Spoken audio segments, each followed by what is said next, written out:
निकली जब हम नहा के तब मन करे धा के खींच के फोटो व्हाट्सएप पे भेज दिए राजा। निकली जब हम नहा के तब मन करे धा के खींच के फोटो व्हाट्सएप पे भेज दिए राजा। निकली जब हम नहा के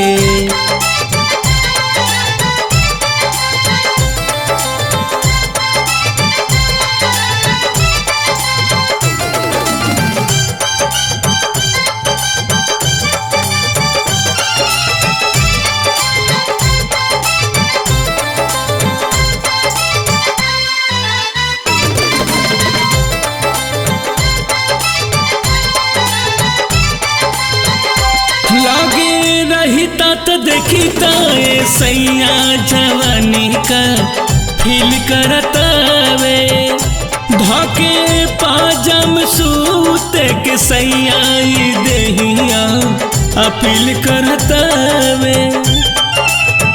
जी लागे रहिता तो देखिता सैया जवानी का फील करतावे धके पाजम सूते के सैया देहिया अपील करतावे। फोन मुँह में सटा के गो अखिया दबा के तनी मुँह बना के चुम्मा वो भेज दिए राजा। निकली जब हम नहा के तब मन करे धा के खींच के फोटो व्हाट्सएप पे भेज दिए राजा। निकली जब हम नहा के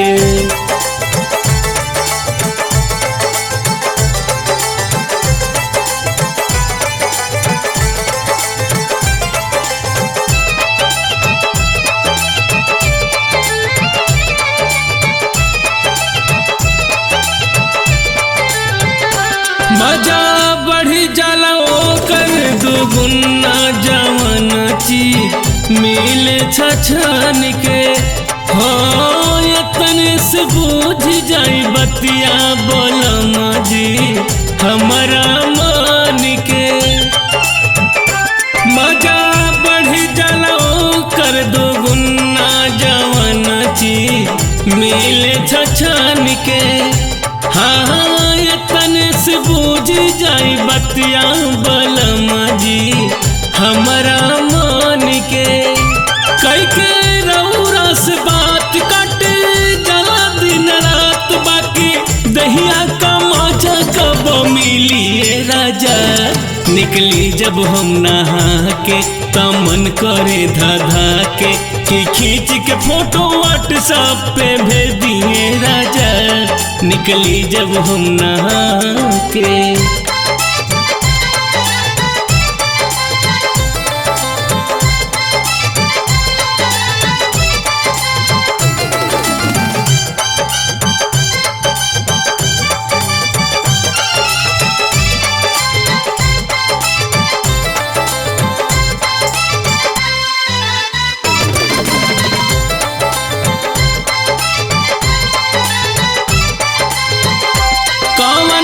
कही कि नौकरी सुमन जी करेला तुम सरकारी प्राइवेट काम छोड़ी जवाहर के संगही धौली गाड़ी।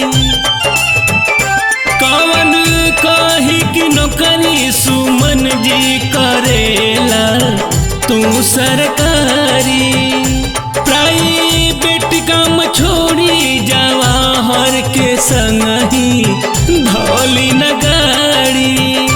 हमरो कहता जवानी आके बदली हवा पानी ना तो हमरो के लगही बोला लिए राजा। निकली जब हम नहा के तो मन करे धा के खींच के फोटो व्हाट्सएप पे भेज दिए राजा। निकली जब हम नहा के